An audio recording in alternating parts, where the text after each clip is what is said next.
"Sir, your car is ready," the valet announced, holding an umbrella against the sharp Manhattan drizzle. James Caldwell barely nodded, his phone glued to his ear. "No, Andrew, it doesn't matter if they disagree. We'll close the deal by Monday." His voice was calm, devoid of the slightest trace of hesitation. The valet opened the door to James's black town car, but James didn't step inside. His eyes caught something unusual, a small figure huddled under the awning of a closed diner across the street. She was small, no older than 8 or 9, with tangled hair sticking to her face and knees drawn to her chest.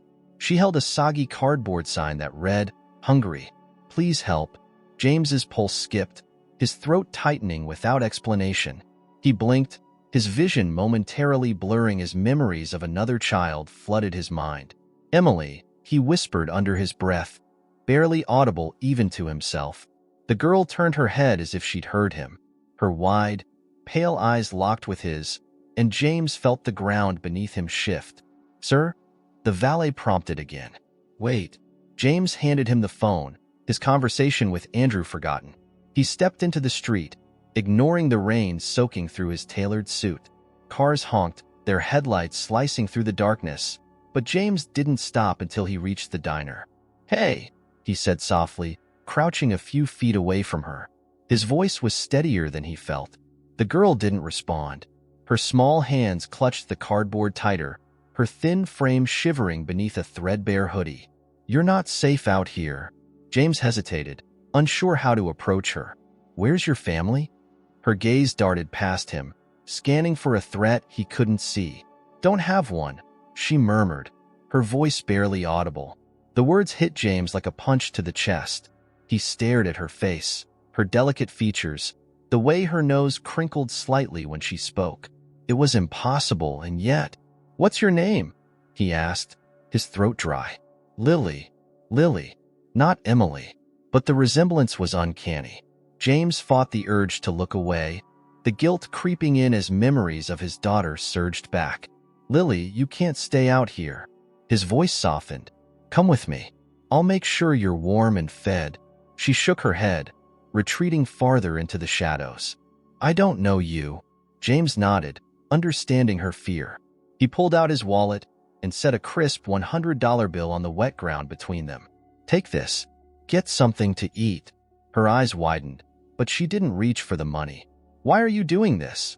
she asked after a long pause, suspicion etched into her voice. James opened his mouth to answer, but nothing came out. How could he explain the unshakable pull, the way her presence had dragged him out of his cold, calculated world and straight into chaos? Instead, he said, "Because no one should be out here alone." Lily stared at him for what felt like an eternity. Then, hesitantly, she reached for the bill, but her fingers barely grazed it before she froze, her expression shifting from wariness to sheer panic. "Don't let him see me," she whispered, her voice trembling. James followed her gaze and spotted a man across the street. He was tall, with a wild beard and a tattered jacket, pacing erratically under a street lamp. The man's eyes darted toward their corner, and Lily shrank further into the awning. "Who is he?" James demanded, his voice low but firm. He's bad," Lily stammered, clutching the cardboard sign like a shield. "He follows me." James didn't hesitate. He stood, his imposing frame blocking Lily from view, and locked eyes with the man across the street. The stranger glared back, his lips curling into a sneer before he turned and disappeared into the rain-soaked night. "You're safe now," James said, glancing back at Lily. She didn't look convinced, but she didn't run. "Let me help you," he urged. After a long moment, she gave the faintest nod. "Okay," she whispered. James extended his hand, and Lily hesitated before placing her tiny, trembling fingers in his. As they stepped into the rain together, James couldn't shake the feeling that he wasn't just saving her. She might be saving him too. The ride back to James's penthouse was tense.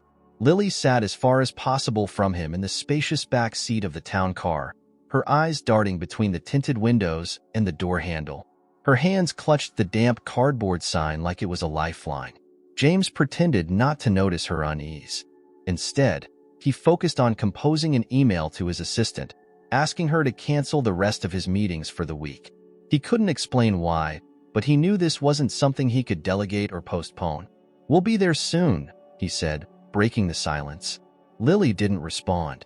When the car pulled into the underground parking garage, she hesitated before following him out. James gave her space, walking a few paces ahead, but he slowed when he noticed her scanning the dimly lit area with wary eyes. "You're safe here," he assured her, though his voice lacked conviction. He hadn't been sure of anything since the moment he'd seen her. The elevator ride to the penthouse was silent. When the doors opened, Lily hesitated again, her small frame silhouetted against the sleek interior of James's home. The space was cold and modern, all glass and steel, with floor-to-ceiling windows that showcased the glittering Manhattan skyline. "Go ahead," he said, gesturing inside. "Make yourself comfortable." Lily stepped in cautiously, her sneakers squeaking against the polished floor. She stopped near a leather couch but didn't sit, her eyes scanning the room like she was trying to figure out an escape route. "Are you hungry?" James asked. She nodded, but her posture remained rigid. James made his way to the kitchen, pulling out his phone to order takeout. He realized he had no idea what kids ate these days. Pizza? Burgers? He opted for both. "You can sit," he said, noticing she was still standing. Lily glanced at the couch, then back at him. "I'm fine." James sighed. "You don't trust me, do you?" She didn't answer, but the way her eyes narrowed slightly was enough. "Look," he said, leaning against the counter. "I'm not going to hurt you. I just want to help." "Why?" she asked sharply, her voice louder than it had been all night. The question caught him off guard. He opened his mouth to reply, but the words didn't come. Why was he doing this? Because she looked like Emily? Because he couldn't bear to leave her on the street? Finally, he said, "Because no one should have to go through what you're going through." Lily stared at him for a moment, her expression unreadable. Then, as if testing his sincerity, she slowly lowered herself onto the edge of the couch. James exhaled a breath he hadn't realized he was holding. "Food will be here soon," he said, retreating to his home office to give her space. The food arrived half an hour later. James carried the bags to the living room, where Lily was still perched on the couch, her legs tucked beneath her. "I got pizza and burgers. Thought you might like one of those." He set the bags on the coffee table and stepped back, letting her make the first move.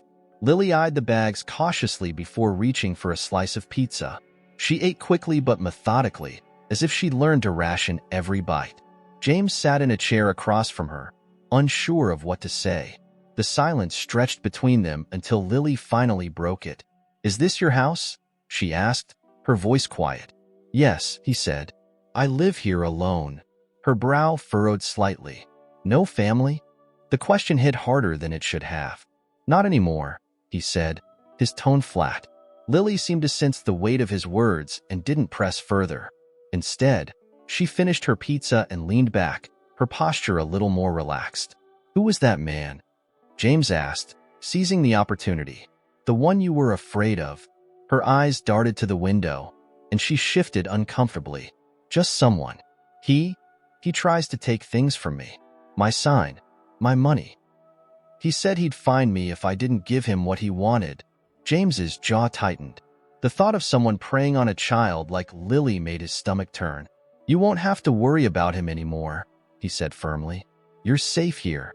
Lily didn't respond, but for the first time since he'd met her, she seemed to believe him. Later that night, James found himself staring at a photo of Emily on his desk. She was 8 years old in the picture, her blonde hair tied in pigtails, her blue eyes sparkling with mischief. He glanced toward the living room, where Lily was curled up on the couch, fast asleep. The resemblance was uncanny, but it wasn't just her appearance. It was the way she moved, the guarded look in her eyes, the stubborn tilt of her chin. James rubbed his temples, his thoughts swirling. He didn't know what he'd gotten himself into, but one thing was clear. He couldn't let her go. For the first time in years, James felt a flicker of something he couldn't quite name. It wasn't hope, exactly, but it was close. The morning light poured through the massive windows of the penthouse, casting long shadows across the living room. Lily stirred on the couch, her eyes squinting against the brightness. She sat up slowly, momentarily disoriented before her gaze landed on James, who stood by the kitchen counter sipping coffee. "Morning," he said, his voice neutral. Lily nodded cautiously. "Morning." James set his coffee down and gestured toward the table. "I made some breakfast. Just eggs and toast. You should eat something." Lily hesitated, her small frame still wrapped in the oversized blanket James had given her the night before. She shuffled to the table and sat down, eyeing the plate in front of her. As she ate in silence, James took the seat across from her. "Lily, I need to ask you a few things. Is that okay?" Her chewing slowed, but she nodded reluctantly. "You said last night you didn't have a family. What about your parents? Do you remember them?" Lily's fork hovered in midair. "No," she said flatly. "Not really. Not really." James pressed gently. She shrugged, avoiding his gaze. "They left. Or died. I don't know." James leaned back in his chair, his mind racing. The vagueness of her answers only deepened the mystery. "Do you remember how long you've been on your own?" Lily frowned, her fingers playing with the edge of her plate. "A while. A year. Maybe? I don't keep track." James felt his chest tighten. The idea of a child surviving on the streets for that long was unbearable. He wanted to push further, to understand how she had ended up in such a dire situation. But her guarded expression told him she wouldn't open up easily. "Okay," he said, backing off. "If you ever want to talk about it, I'm here." Lily didn't respond, but she gave him a small nod before returning to her meal. Later that day, James stood in his office, staring at a file on his desk. He had called his private investigator, Rick Marlowe, as soon as Lily had fallen asleep the night before. The man was discreet, thorough, and used to handling sensitive matters. "James," Rick said as he walked into the room, shutting the door behind him. "You've got me curious. What's the story here?" James gestured toward the living room, where Lily was curled up on the couch again, engrossed in a cartoon on the TV. "That's Lily," James said, keeping his voice low. "I found her last night, living on the streets. She looks exactly like my daughter, Emily." Rick raised an eyebrow. "You think she's connected to you somehow?" "I don't know," James admitted. "She says she doesn't have a family, but something doesn't add up. I need to know where she came from, who her parents are. If there's any chance she—" He trailed off, unable to finish the thought. Rick nodded, his expression serious. "I'll dig into it. Any idea where to start?" "She mentioned someone who's been following her. A man. I didn't get much detail, but he's dangerous. She's terrified of him." Rick scribbled a note in his leather-bound notebook. "Got it. I'll look into her background and see if I can track this guy down. Shouldn't take long." "Thanks, Rick." James walked him to the door, his mind still swirling with questions. That evening, James sat on the edge of the couch, watching Lily as she quietly colored in a notebook he'd found in one of the spare bedrooms. "Lily," he said carefully, "I called someone today. A friend who can help us figure out more about where you came from." Her grip on the crayon tightened. "Why?" "Because I want to help you," James said honestly. "And because I think there's more to your story than you realize." Lily didn't look up, her crayon dragging harshly across the page. "I don't need anyone to dig around. I'm fine on my own." James sighed, leaning forward. "I know you've had to be strong, but you don't have to do this alone anymore. Not while you're here." Lily finally met his gaze, her eyes filled with a mix of fear and defiance. "People say that. Then they leave." The words cut deeper than James expected. He thought of Emily, of all the promises he hadn't been able to keep. "I'm not leaving," he said firmly. Lily stared at him for a long moment, as if weighing the truth of his words. Then, without a word, she turned back to her notebook. James sat back, the weight of her mistrust pressing heavily on his chest. He didn't blame her. It would take time. But for the first time in years, he felt a flicker of determination. He would prove to her that she wasn't alone. And maybe, just maybe, he'd find the answers that had been eluding him since the day he lost Emily. 2 days later, James sat in his office, staring at the neatly typed report Rick Marlowe had sent over. The file was slim, thinner than James had hoped, and its contents raised more questions than answers. Nothing concrete, Rick had said during their earlier phone call. No birth certificate, no school records, no social services history under the name Lily. It's like she doesn't exist. I'll keep digging. The words had left James uneasy.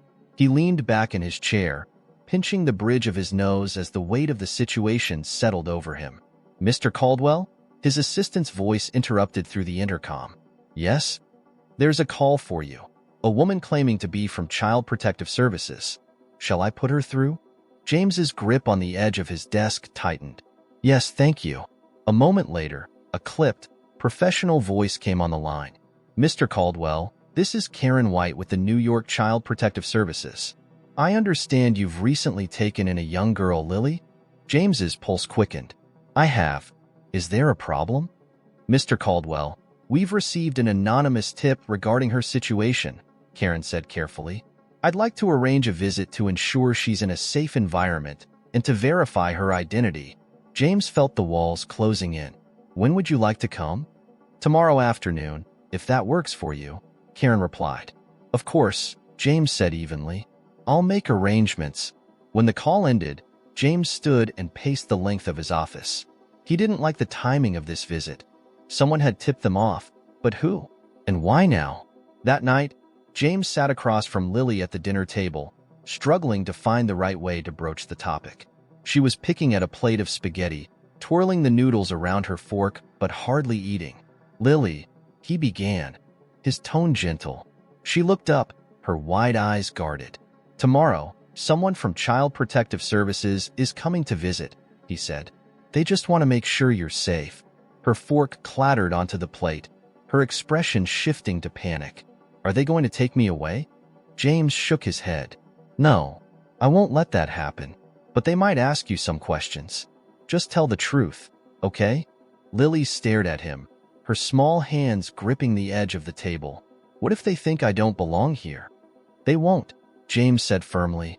Because you do. You're safe with me, and I'll make sure they know that. Her shoulders relaxed slightly, but the tension in her eyes remained.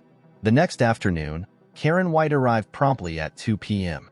She was a sharp, no-nonsense woman in her early 40s, with a clipboard in hand and an air of authority. Mr. Caldwell, she greeted, her handshake firm. Ms. White, James replied, leading her into the living room. Lily was sitting on the couch, her arms wrapped around her knees. Karen offered Lily a warm smile. Hello, Lily. I'm Karen. I'd like to talk to you for a little bit, if that's okay. Lily glanced at James, who gave her an encouraging nod. Slowly, she uncurled herself from the couch and followed Karen to the dining table, where they sat down to talk. James lingered nearby, his hands clenched behind his back. He couldn't hear their conversation, but he watched as Lily answered Karen's questions with short, cautious responses. After what felt like an eternity, Karen stood and approached James. She's a resilient girl, she said, but her situation is concerning. Without proper records, it's difficult to establish where she came from or who might be looking for her. James's jaw tightened. No one is looking for her. She's been on her own for months. Karen gave him a measured look. That may be true, but we still need to follow protocol. For now, she can stay here, provided you continue to cooperate with our investigation. Of course, James said, his tone clipped. Karen handed him a card. If anything changes, call me immediately. As soon as she left, James let out a breath he hadn't realized he was holding. Lily was still seated at the table, her small frame hunched over like she was bracing for bad news. They're not taking you, he said, walking over to her. She looked up, her eyes filled with a mix of relief and disbelief. Really? Really? He confirmed. You're staying right here. For the first time, a faint smile crossed Lily's face. It was fleeting, but it was enough to remind James why he was fighting so hard for her. Still, the questions lingered. Who had reported them? And how long would it be before someone tried to take Lily away? The next morning, James woke to the sound of soft footsteps padding across the living room. He opened his bedroom door slightly, just enough to see Lily tiptoeing toward the window, her small frame silhouetted against the gray Manhattan skyline. Lily, he called gently, stepping into the room. She froze, turning her head sharply toward him. Her wide eyes carried a mixture of guilt and unease. "Sorry," she muttered. "I didn't mean to wake you." "It's fine," James replied, walking closer. "What's wrong?" "You've been quiet since yesterday." Lily hesitated, her gaze shifting toward the street below. "I saw him." James's chest tightened. "Saw who?" "The man," she whispered. "The one who follows me." Her words sent a chill down his spine. He moved to the window and looked outside. A crowd bustled on the sidewalks below, but no one stood out. "Are you sure?" Lily nodded, her small hands gripping the edge of the windowsill. "He was standing there earlier." Watching, James clenched his jaw, his mind racing. The last thing he wanted was for Lily to feel unsafe, especially now that Child Protective Services was keeping an eye on them. "Listen to me," he said, crouching down to meet her eye level. "You're safe here. No one is getting to you, I promise." Lily didn't look convinced, but she nodded reluctantly. Determined to address the issue, James called Rick later that morning. "Rick, I need you to find this guy," James said, pacing his office. "Lily says he's been watching her again. Did she give you a description?" Rick asked. "Not much to go on," James admitted. "Tall, scruffy beard, tattered clothes. Probably mid-40s. "Got it," Rick said. "I'll start combing through security footage near your building and see if I can spot him." "Thanks," James said. Hanging up, he leaned against his desk, the weight of the situation pressing down on him. He had never felt this out of control. For years, he had thrived on precision and certainty, but Lily's presence in his life had turned everything upside down. That afternoon, James decided to take Lily out of the apartment. He wanted to distract her, to show her that she didn't have to live in constant fear. "We're going shopping," he announced as she sat curled up on the couch. Lily looked at him skeptically. "Why?" "Because you need clothes," James said matter-of-factly. "And maybe something fun. A book or a game, whatever you like." She seemed reluctant, but eventually nodded.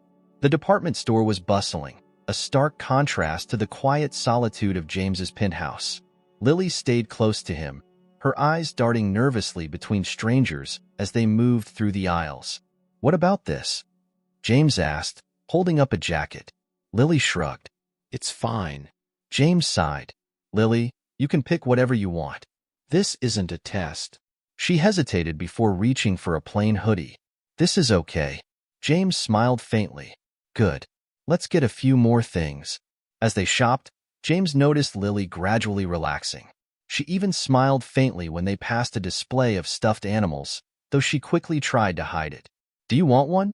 he asked, pointing to a small gray bear. Lily shook her head quickly. "No, I don't need it." James didn't push her, but he added the bear to their cart anyway. As they left the store, James's phone buzzed. It was a text from Rick. "Got a hit on the guy. Let's talk." James's stomach dropped. He glanced at Lily, who was walking a few steps ahead, clutching the shopping bag tightly. "Lily," he said, his tone gentle. She stopped and looked up at him. "We're going to head back now, okay? I need to make a call." She nodded, her small face serious. Once they were back at the penthouse, James locked himself in his office and called Rick. "What do you have?" James asked. Rick's voice was grim. "I found the guy on security footage near your building. He's been hanging around for days, watching the entrance." James's grip on the phone tightened. "Do you know who he is?" "Not yet," Rick said, "but I've got a lead. He matches the description of someone known to local shelters, a drifter named Tom Brooks. He's got a record for petty theft and harassment." "Harassment?" James's voice sharpened. "Nothing violent, but enough to raise red flags," Rick said. "I'll keep digging. In the meantime, you might want to beef up security at your place." "Already on it," James muttered. That evening, James sat across from Lily at the dinner table, his mind racing with plans to protect her. "Did you always see him on the streets?" he asked, keeping his tone casual. Lily looked up from her plate, her expression wary. "Not always. He just started showing up one day. He said I owed him." "Owed him what?" James pressed. Lily hesitated. "He'd give me stuff. Food sometimes. But then he said it wasn't free." James felt a surge of anger, but kept his expression calm. "You don't owe him anything," he said firmly. Lily nodded, but her eyes were distant. James knew this was far from over. Whoever Tom Brooks was, he wasn't going to stop. But James was determined to keep his promise. Lily would never face him alone again. The next morning, James stood in his office, staring at the security feed Rick had sent him. The grainy footage showed a tall man with a scruffy beard loitering near the entrance of James's building. Even though the video lacked sound, the man's body language screamed hostility. Sharp, jerky movements, constant glances toward the building as if he were waiting for something or someone. "That's him," James murmured to himself, his grip tightening on the edge of his desk. His phone buzzed, breaking his concentration. It was Rick. "I've got more information," Rick said without preamble. "This guy, Tom Brooks, he's bad news. He's been in and out of shelters for years, but recently he's been banned from most of them for aggressive behavior. Apparently, he's been known to extort people living on the streets, kids especially." James felt his stomach churn. "And no one's done anything about it?" "Not enough evidence," Rick replied grimly. "The kids he targets are too scared to speak out. But I did find something that might help. He used to hang around an old warehouse on the Lower East Side. It's abandoned now, but some locals say he still shows up there occasionally." James was silent for a moment, his mind racing. "Send me the address." "James, I know what you're thinking," Rick said. "Don't do anything stupid. Let me handle this. Just send me the address," James repeated, his voice cold. Rick sighed but agreed. Moments later, the address appeared in James's inbox. Later that evening, after making sure Lily was settled with a movie in the living room, James grabbed his coat and keys. "Where are you going?" Lily asked, glancing over the back of the couch. "Just out for a little while," James said, trying to keep his tone light. Lily frowned, her small face lined with suspicion. "You're not leaving because of me, are you?" James paused, surprised by her question. "No, Lily. I'm not leaving you. I just have something to take care of." She didn't look entirely convinced but nodded anyway. James hesitated at the door, guilt gnawing at him. He didn't want to lie to her, but he also didn't want her to worry. "I'll be back soon," he said before stepping out. The warehouse was as desolate as Rick had described, its windows shattered and walls streaked with graffiti. James parked his car a block away and approached cautiously, his breath visible in the cold night air. He pushed open the heavy metal door, the screech of rusted hinges echoing through the cavernous space. Inside, the air was damp and musty, the faint smell of urine and mildew hanging in the air. "Tom Brooks." James's voice rang out, sharp and commanding. The sound of movement came from somewhere in the shadows.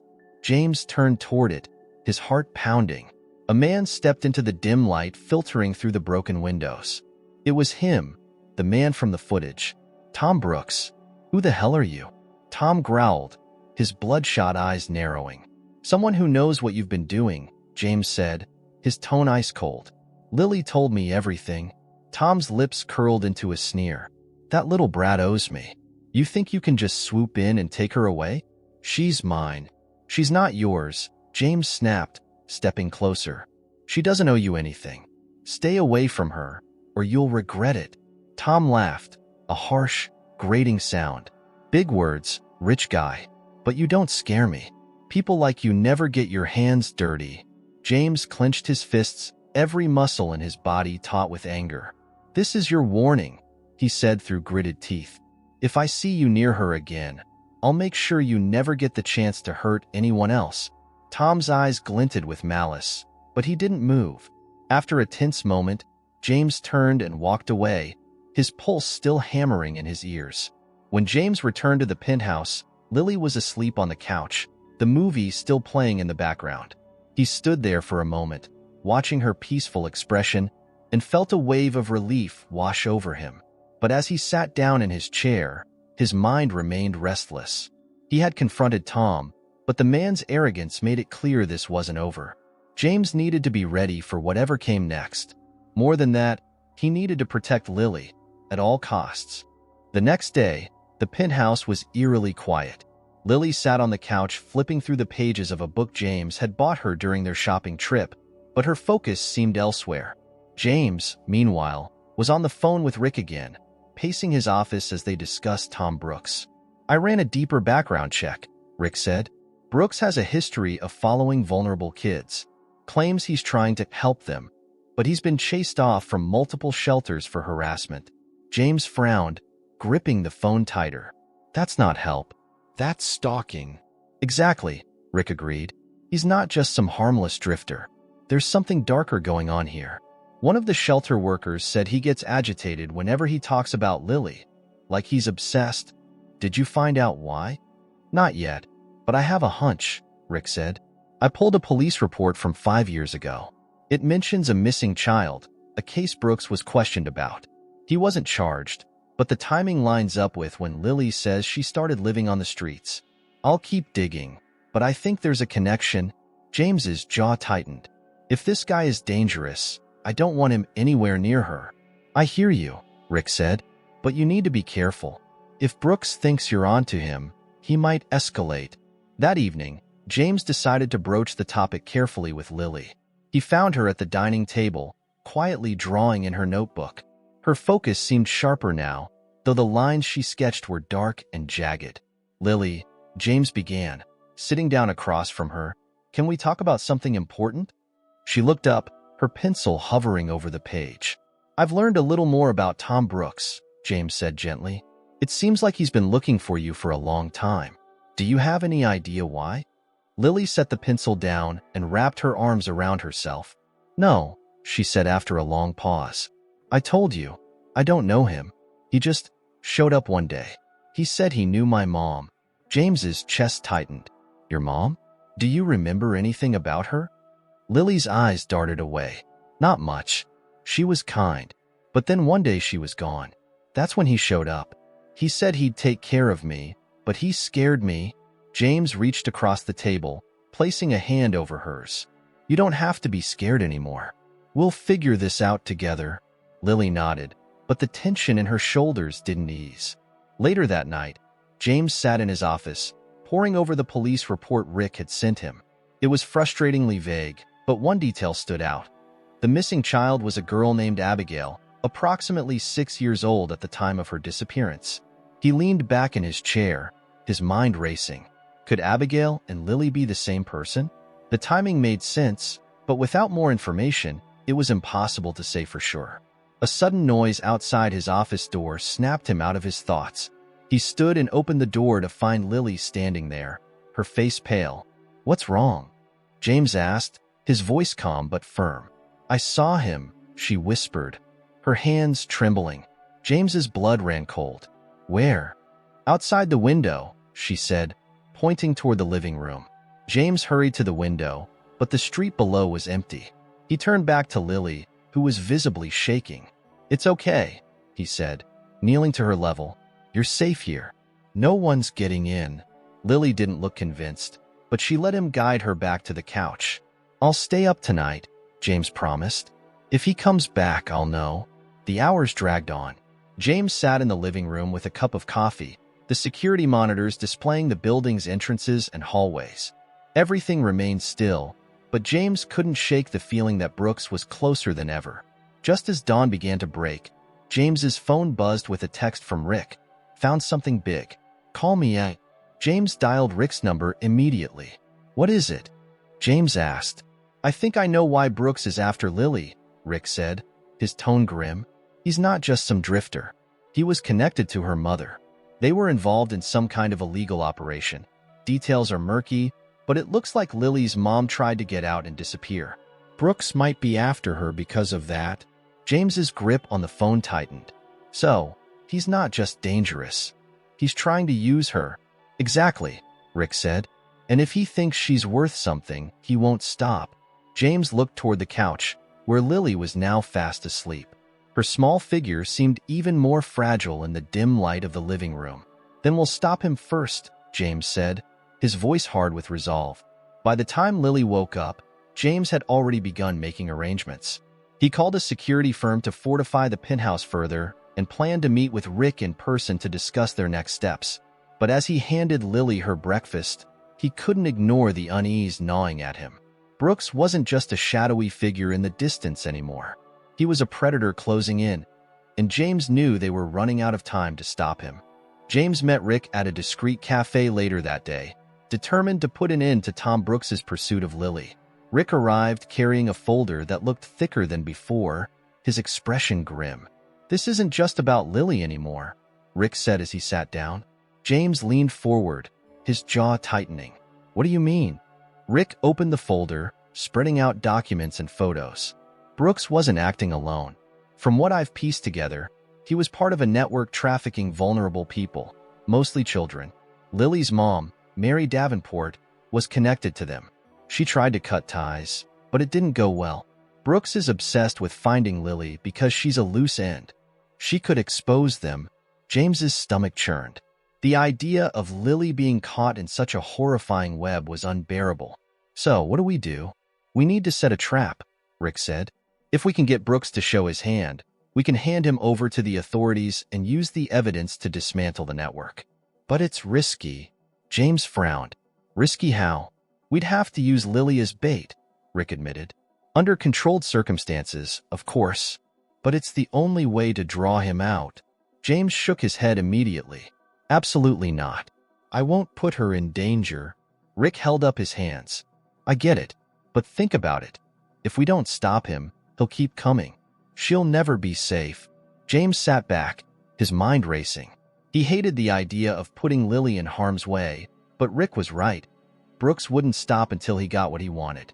That evening, James explained the plan to Lily as gently as he could. She sat across from him at the dining table, her face pale but determined. "So, I just let him find me?" she asked, her voice trembling. "Not exactly," James said. "We'll have people watching the whole time. Rick, me, security. He won't get anywhere near you." Lily looked down at her hands, her small fingers twisting together. "What if it doesn't work?" "It will," James said firmly. "But if you don't want to do this, we'll find another way." She was quiet for a long moment before meeting his gaze. "I want to do it. If it means he won't hurt anyone else, I'll do it." James's heart ached at her bravery, but he nodded. "Okay, we'll keep you safe. I promise." The plan was set in motion the next day. Rick and James worked together to orchestrate every detail, setting up a public location where they could lure Brooks out while keeping Lily under constant surveillance. The location they chose was a park near James's building, one of the few places Lily felt somewhat comfortable. Cameras and plainclothes security were positioned at strategic points, and Rick would be nearby, ready to intercept Brooks if he showed up. Lily sat on a bench in the center of the park, clutching a stuffed bear James had bought her. She looked small and vulnerable, but her expression was calm, too calm for a child her age. James watched from a distance, his chest tight with anxiety. He hated every second of this, but he knew it was the only way to end the nightmare. It didn't take long for Brooks to appear. James spotted him lurking near the edge of the park, his scruffy appearance blending in with the crowd. "He's here," James said into his earpiece. Rick's voice crackled in response. "Stay back.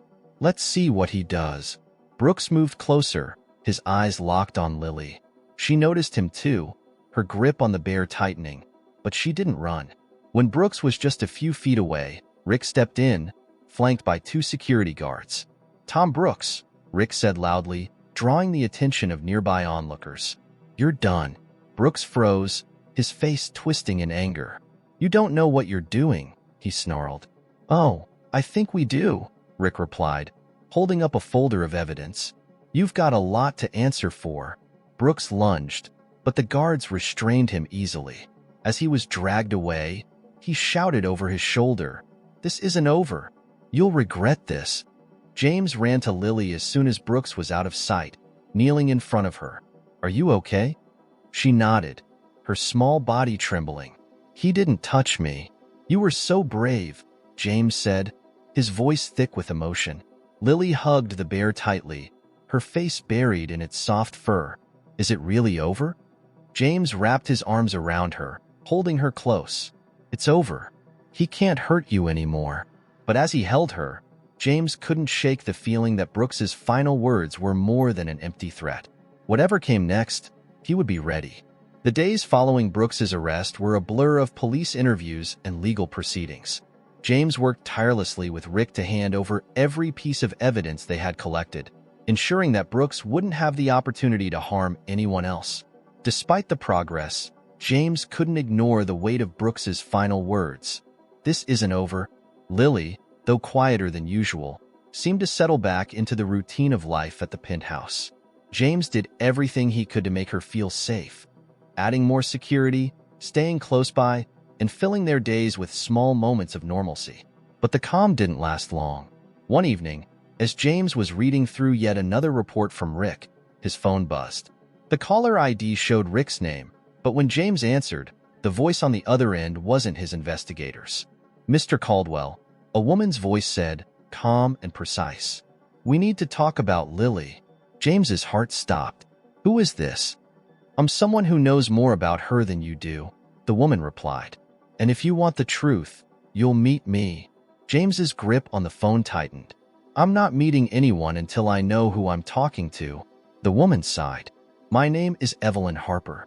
I used to work with Lily's mother. She's not who you think she is, and neither is Lily. Meet me at the fountain in Central Park tomorrow at noon, or you'll regret it." The line went dead. The next morning, James called Rick to relay the conversation. "Evelyn Harper?" Rick said, his voice skeptical. "The name doesn't ring a bell, but if she worked with Lily's mom, it could be worth looking into." "You think it's a trap?" James asked. "It could be," Rick admitted. "But if she has answers, it might be our best shot at figuring out the truth about Lily's past. Just don't go alone. I'll be nearby, watching." At noon, James arrived at the fountain in Central Park, his eyes scanning the crowd. Rick had stationed himself at a nearby cafe, and 2 security guards discreetly shadowed James's movements. Evelyn Harper appeared moments later. She was in her early 50s, with sharp features and a no-nonsense demeanor. Her dark coat and sunglasses gave her an air of authority, but there was a nervous edge to her movements. "You must be James Caldwell," she said, approaching him. "I am," James replied. "What do you know about Lily?" Evelyn gestured to a nearby bench. "Let's sit. This isn't a conversation we can have standing in the open." James hesitated before following her, his senses on high alert. Once seated, Evelyn folded her hands tightly. "Lily's mother, Mary Davenport, was involved in some dangerous dealings. I was part of the same operation, a network that smuggled people out of bad situations, but we weren't exactly doing it legally." James's jaw tightened. "What does this have to do with Lily?" "Mary got involved with Tom Brooks when things started to go south," Evelyn continued. "He wasn't just some low-level thug. He worked for people higher up, and when Mary tried to disappear with Lily, he came after them. She knew too much." "So, what happened?" James asked, his voice hard. Evelyn's gaze dropped to her hands. "Mary left Lily with someone she trusted. At least, she thought she could trust them. She planned to come back, but she never did. I think Brooks found her first." James's chest tightened. "And Lily? She's a loose end," Evelyn said bluntly. "The people Brooks worked for won't stop just because he's in jail. Lily's the last link to everything they want buried." As James processed the information, Evelyn reached into her coat and pulled out a small envelope. "This is everything I have. Documents, names, leads. Use it to protect her." James took the envelope, his mind racing. "Why are you helping me?" Evelyn's expression softened. "Because I owe Mary, and because Lily deserves a chance at a normal life." Before James could respond, Evelyn stood. "Be careful, Mr. Caldwell. You've stepped into something much bigger than you realize." She walked away without another word, leaving James alone with the envelope. Back at the penthouse, James opened the envelope and spread its contents across his desk. There were old photos of Mary and Lily, letters written in rushed handwriting, and a list of names James didn't recognize. One name stood out, Jonathan Mercer. James picked up his phone and called Rick. "I need you to look into someone," he said, reading the name aloud. "Mercer?" Rick repeated. "I'll dig around. What's the connection?" "According to this, he's the one pulling the strings," James replied. "If we're going to protect Lily, we need to take him down." As James hung up, he glanced toward the living room, where Lily was coloring at the coffee table. She looked peaceful, but James knew the storm wasn't over. He folded the documents back into the envelope, his resolve hardening. Whatever it took, he would protect her. And if Jonathan Mercer thought he could come for Lily, he would soon learn how wrong he was. The next morning, James sat in his office, staring at the name, Jonathan Mercer. Evelyn's warning echoed in his mind, blending with his own growing fear. Lily wasn't just a child he had rescued from the streets. She was a target in a dangerous game. His phone buzzed, breaking his thoughts. It was Rick. "James, I found something," Rick said without preamble. Jonathan Mercer isn't just some random name. He's a ghost in the criminal underworld, a fixer. He cleans up messes for powerful people, makes problems disappear, and now Lily is his problem, James said grimly. "Exactly," Rick replied. "But here's the twist. Mercer's been careful to keep his hands clean. No arrests, no direct ties to anything illegal. It's like he doesn't exist on paper. Then how do we find him?" Rick hesitated. "I have a lead. Mercer has a front, a high-end art gallery downtown called the Meridian. It's where he conducts his business, under the guise of legitimate operations. If we want to corner him, that's the place to start." James's stomach churned. "I'll meet you there." Later that evening, James and Rick arrived outside the Meridian. The gallery was sleek and modern, its floor-to-ceiling windows glowing with warm light. Inside, patrons mingled, sipping wine and admiring the art. "Subtle for someone running a criminal network," James muttered. "That's the point," Rick said. "Mercer hides in plain sight. He doesn't need to skulk in alleys when he can operate from places like this." Rick handed James a small earpiece. "I'll stay outside, monitoring communications. You go in, look for Mercer, and see what you can find. But keep it low-key." James adjusted the earpiece and nodded, stepping through the glass doors. Inside, the gallery buzzed with quiet sophistication. Servers weaved through the crowd, offering hors d'oeuvres, while well-dressed patrons discussed the abstract sculptures and paintings on display. James kept his movements casual, scanning the room for anyone who might be Mercer. After a few minutes, a woman approached him, a gallery employee, judging by her name tag. "Good evening," she said with a polite smile. "Can I help you find something?" "Actually, I'm looking for Jonathan Mercer," James said, keeping his tone light. The woman's smile faltered slightly. "I'm afraid Mr. Mercer doesn't take meetings without an appointment. Is there something specific you'd like to discuss?" James forced a friendly smile. "Just a business matter. Could you let him know James Caldwell is here?" The woman hesitated before nodding. "Wait here. I'll see if he's available." As she disappeared into a back hallway, James touched his earpiece. "Rick, I might be getting a meeting with Mercer." "Careful," Rick warned. "He won't make this easy for you." Moments later, the woman returned. "Mr. Mercer will see you now. Please follow me." The private office was a stark contrast to the open gallery. It was minimalist, with black walls and a single piece of modern art hanging behind a massive desk.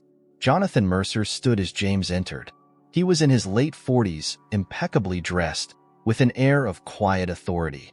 His sharp eyes assessed James with a mix of curiosity and suspicion. "Mr. Caldwell," Mercer said, extending a hand, "I'm surprised to see you here. What can I do for you?" James shook his hand, noting the man's firm grip. "I came to discuss Lily Davenport." Mercer's expression didn't change, but James caught the slight tightening of his jaw. "Lily Davenport," Mercer repeated, his tone measured. "That's a name I haven't heard in years." "She's under my protection now," James said. "And I know she's more than just a lost child." "I know what you're after." Mercer leaned against his desk, his posture relaxed but his eyes sharp. "You've done your homework." "Impressive. But let me give you some advice. This is a game you don't want to play." James stepped closer, his voice low but firm. "Lily isn't a pawn. If you or anyone else tries to come after her, I'll make sure it's the last mistake you ever make." Mercer smirked, his confidence unshaken. "You're in over your head, Mr. Caldwell. You think you're protecting her, but you don't even know what you're protecting her from." "Then enlighten me," James challenged. Mercer's smirk faded. "Lily's mother knew things, dangerous things. She made enemies with people far more powerful than me. And now Lily is the key to uncovering it all. If you think you can stop this, you're a fool." Before James could respond, Mercer pressed a button on his desk, and two large men entered the room. I think our meeting is over, Mercer said smoothly. Do yourself a favor, Mr. Caldwell. Walk away while you still can. James left the gallery, his fists clenched. As he reached Rick's car, he relayed the conversation. He's not just a fixer, James said. He's part of something much bigger. And Lily is at the center of it. Rick frowned. We'll need more than just a conversation to bring him down. If Mercer is the key, we have to figure out how to break his operation apart. James nodded, his resolve hardening. Then let's find the leverage we need. Whatever it takes, this ends now. James knew he was stepping deeper into dangerous territory, but there was no turning back. Mercer had made one thing clear. Lily wasn't just a target. She was the key to secrets that could destroy an empire. And James would stop at nothing to keep her safe. James couldn't sleep that night.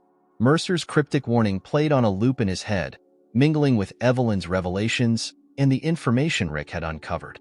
Every piece of the puzzle pointed to one terrifying conclusion. Lily was in more danger than he had imagined. By morning, James was back in his office, hunched over the contents of Evelyn's envelope. Among the photos and handwritten notes, he found something he had overlooked, a torn piece of paper with a string of numbers scrawled across it. Coordinates, he murmured to himself. He called Rick immediately. I found something, James said. Coordinates, I think. Can you run a trace? Send them over, Rick replied. James photographed the scrap and emailed it to Rick. If this leads us to something connected to Mercer, I want to know immediately. A few hours later, Rick called back. You're not going to believe this, Rick said. The coordinates lead to a warehouse on the outskirts of Queens. It's registered under a shell company tied to Mercer's art gallery. James's heart pounded. What's inside the warehouse? That's the thing. I don't know, Rick admitted. But if Mercer went to the trouble of hiding it under a fake company, it's worth checking out. I've already arranged for us to take a look tonight. Low profile. James hesitated. And Lily? She'll be safe. Keep her at the penthouse with the new security measures. We can handle this. That evening, James and Rick arrived at the warehouse. The building was nondescript, surrounded by chain-link fencing and industrial lots. They parked a few blocks away and approached on foot, staying out of sight. This place screams front, Rick muttered as they crouched behind a stack of pallets near the entrance. James nodded. Let's see what they're hiding. Rick picked the lock on a side door, and they slipped inside. The warehouse was dimly lit, its vast interior filled with rows of crates and steel shelves. James pulled out a flashlight, the beam cutting through the darkness. The silence was oppressive, broken only by the faint hum of machinery in the distance. What are we looking for? James whispered. Anything that ties this place to Mercer. Or Lily's mother, Rick replied. They moved cautiously, opening crates and examining their contents. Most of the boxes were filled with innocuous items, art supplies, furniture, but the deeper they went, the more unsettling their findings became. Rick pried open a large crate near the back of the warehouse. Inside were stacks of files, photographs, and what looked like passports. Jackpot, Rick said, pulling out a folder. James leaned over his shoulder, his eyes scanning the documents. Many of the files were marked with red stamps reading classified or restricted. One file caught James's attention. It was labeled Davenport, Mary. That's Lily's mother, he said, grabbing the folder. As he flipped through it, the pieces began to fall into place. Mary Davenport had been more than just a desperate mother. She had worked with Mercer's network, using her position to gather evidence against them. When she tried to escape with Lily, she became a target. She was going to expose them, James said, and they killed her for it. Rick nodded grimly. But she left enough breadcrumbs to lead us here. Suddenly, the faint hum of machinery grew louder, followed by the sound of footsteps. Someone's coming, Rick hissed. They extinguished their flashlights and ducked behind a stack of crates. Moments later, two men entered the warehouse, their voices low but tense. Mercer wants everything packed up by tomorrow, one of them said. He's pulling the plug on this place. What about the files? The other asked. Burn them, the first man replied. James and Rick exchanged a look. If the files were destroyed, they'd lose their chance to bring Mercer down. We can't let that happen, James whispered. Rick nodded. Follow my lead. Rick moved swiftly, catching the first man by surprise and knocking him out with a single punch. The second man barely had time to react before James tackled him, pinning him to the ground. "Who are you working for?" James demanded, his voice low and menacing. The man struggled but said nothing.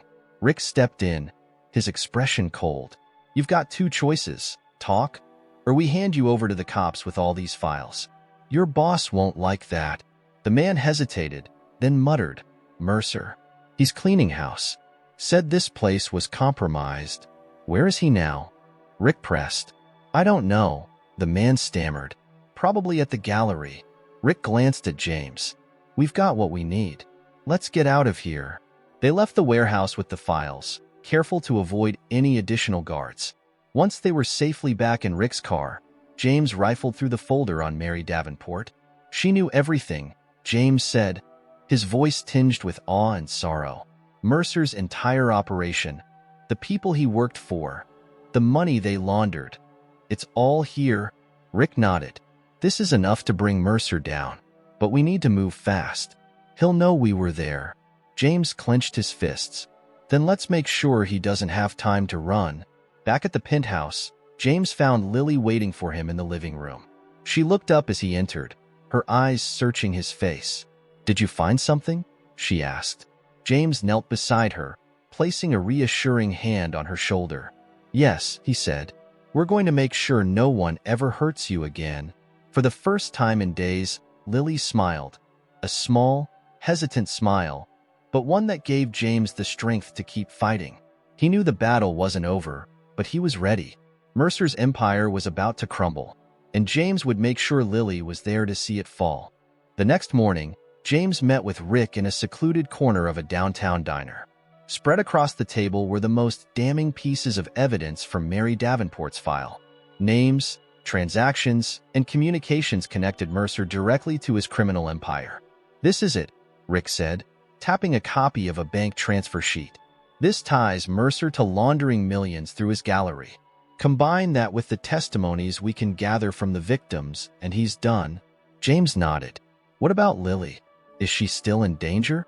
Rick hesitated. "As long as Mercer is out there, she's not safe. He knows she's the last link to exposing him. We need to take him down today." James leaned back, his mind racing. "How do we do it?" Rick's face hardened. "We hit him where it hurts. His gallery is his public front and his personal fortress. He won't expect us to come straight for him, especially now that he's scrambling to cover his tracks." That afternoon, James returned to the penthouse and found Lily sitting by the window, sketching quietly. She looked up as he entered, her expression curious. "James," she asked, "why do you look so serious?" James knelt beside her, choosing his words carefully. "Lily, we're going to make sure Mercer can't hurt anyone ever again. Rick and I are going to his gallery tonight to confront him." Lily's eyes widened. "What if he hurts you?" James smiled gently, placing a hand on her shoulder. "I'll be fine. I promise. And when this is over, you'll be free. No more running, no more hiding." She nodded, though her small hands trembled slightly. "Okay, just be careful." "I will," James assured her. That evening, James and Rick stood outside the Meridian. The building was dark, its windows opaque, but the faint glow of light from within hinted at activity. "He's here," Rick said, adjusting his earpiece. "I've got a team ready to move in if things go south." James nodded. "Let's finish this." They entered through a side door, navigating the gallery's maze-like interior with practiced caution. The silence was oppressive, broken only by the faint hum of ventilation. As they approached Mercer's private office, the door suddenly swung open, and two of his guards stepped out. "Visitors," one of them sneered, reaching for his weapon. Rick moved first, disarming the man with a swift motion and knocking him unconscious. James handled the second guard, slamming him into the wall before delivering a knockout blow. "Quick and quiet," Rick muttered. "Let's keep it that way." They entered the office and found Mercer sitting behind his desk, a glass of whiskey in his hand. He didn't look surprised to see them. "Mr. Caldwell," Mercer said smoothly. "And Mr. Marlowe, I presume. To what do I owe the pleasure?" James stepped forward, his voice cold. It's over, Mercer. We have everything we need to bring you down. Your finances, your connections, and the proof of what you did to Mary Davenport. Mercer's smirk didn't waver. Bold words, but meaningless. You have no idea who you're dealing with. Do you think I built all of this without contingencies? Rick pulled out a folder and tossed it onto the desk. Your contingencies won't matter once this goes public. Mercer's smirk faltered as he opened the folder, his eyes scanning the documents. You think this is enough to stop me? It's more than enough, James said. The authorities are already on their way. This ends tonight. Mercer's hand drifted toward a hidden button beneath the desk, but Rick caught the movement and slammed his hand down, pinning Mercer's wrist. Don't even think about it, Rick growled. At that moment, the sound of approaching sirens filled the air. Mercer's expression darkened as he realized his escape routes were cut off. You've made a mistake, Mercer said, his voice low and venomous. You think this will protect her? There are others out there. People worse than me. James stepped closer, his eyes blazing with determination. Let them come. I'll protect her, no matter what it takes. The police arrived moments later, storming the gallery and arresting Mercer and his remaining guards. James and Rick handed over the evidence, ensuring there would be no loopholes for Mercer to exploit. As Mercer was led away in handcuffs, he cast one final glare at James. You'll regret this, he hissed. James didn't flinch. The only thing I regret is not stopping you sooner. Back at the penthouse, James found Lily waiting for him in the living room. She jumped to her feet as soon as he walked through the door. Is it over? She asked anxiously. James knelt down, pulling her into a hug. It's over. He's gone. You're safe now. Lily clung to him, her small frame trembling with relief. Thank you, she whispered. James held her close, his heart swelling with a mix of exhaustion and triumph. For the first time in years, he felt like he had truly made a difference. You don't have to thank me, he said softly. This is where you belong, and I'll always protect you. As they sat together in the quiet of the penthouse, James knew their fight wasn't truly over. There would always be challenges, shadows from the past threatening to resurface. But for now, they had one. And for the first time, James allowed himself to hope that their future could be something bright. Every choice James made was driven by love and courage. What would you do to protect someone you care about? Let me know your thoughts in the comments, and don't forget to stay tuned for more gripping stories right here on the channel. You won't want to miss what's coming next.